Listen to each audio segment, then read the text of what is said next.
नमस्कार. आज आपण अगदी स्वादिष्ट आणि अगदी कमी वेळात फक्त 5 मिनिटात गुलाबजामुन कसे बनवायचे ते आज आपण बघणार आहोत. ते पण किसणीच्या साहाय्याने गुलाबजाम कसे बनवायचे हे आज आपण या व्हिडिओमध्ये बघणार आहोत. त्यामुळे व्हिडिओ शेवटपर्यंत नक्की बघा आणि स्टेप बाय स्टेप जर तुम्ही सर्व गोष्टी फॉलो केल्या तर नक्कीच तुमचे गुलाबजाम खूप टेस्टी आणि स्वादिष्ट या ठिकाणी बनणार आहे.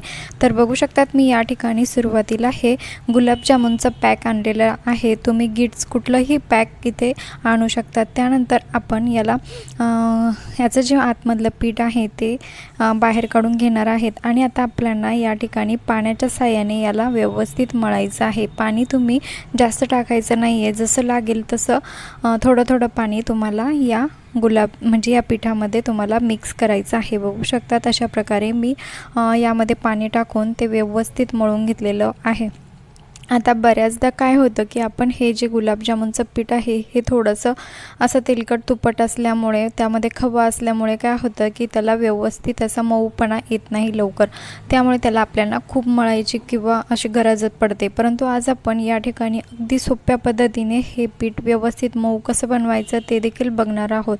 तर बघू शकतात आपण असं उंडे करायला गेलो की ते काय होतात की तुटतात, मध्येच चीर जाते त्याला. परंतु आज आपण किसणीच्या साहाय्याने याला व्यवस्थित असं प्रेस करून घ्यायचं आहे, जेणेकरून जे आपलं मळलेलं पीठ आहे ते व्यवस्थित मऊ होतं आणि जे आपले गुलाबजाम असतात ते अगदी स्मूथ असे बनतात आणि पीठ देखील मऊ असल्यामुळे जे गुलाबजाम कढईमध्ये फुटत देखील नाही. बघू शकता अगदी सोप्या पद्धतीने आपण हे जे पीठ आहे ते व्यवस्थित मऊ असं तयार करून घेतलेलं आहे. बघू शकतात किती स्मूथपणा या पिठाला आला आहे. त्यानंतर आपल्याला अशा प्रकारे या पिठाचे असे जामून करून घ्यायचे आहे. बघू शकतात एकाच साईजचे सेम जामून मी या ठिकाणी बनवले आहेत. आता त्यानंतर आपल्याला गॅसवरती कढई ठेवून त्यामध्ये तेल टाकून हे जे जामून आहे हे तळून घ्यायचे आहे. बघू शकतात मी इथे कढईमध्ये तेलामध्ये आणि मंद आचेवर तुम्हाला हे तळायचं आहे. जास्त फुल गॅस तुम्हाला करायचा नाही आहे.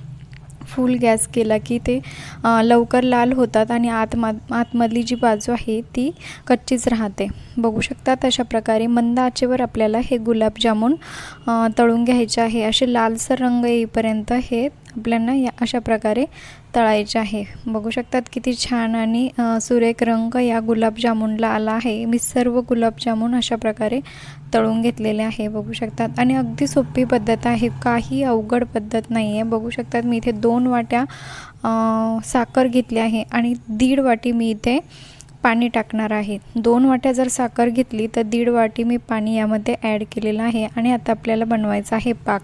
आता मी इथे गॅस चालू करून घेतलेला आहे आणि आता आपल्याला याचा पाक तयार करून घ्यायचा आहे. आपल्याला चमच्याच्या साहाय्याने हे मिश्रण असंच हलवत राहायचं आहे. यामध्ये तुम्ही वेलची कूट देखील टाकू शकतात, परंतु मला जास्त आवडत नाही वेलचीचं, त्यामुळे मी याला स्किप केलेलं आहे. वेलचीमुळे खूप छान असं टेस्ट गुलाबजामला येते आणि हे पाक तयार झाल्यानंतर आपल्याला हे जामून आहे ते त्यामध्ये सोडवायचे आहे. बघू शकतात अशा पद्धतीने मी हे जे जामून आहे ते पाकामध्ये टाकलेले आहे. पाक अगदी गरमच आहे.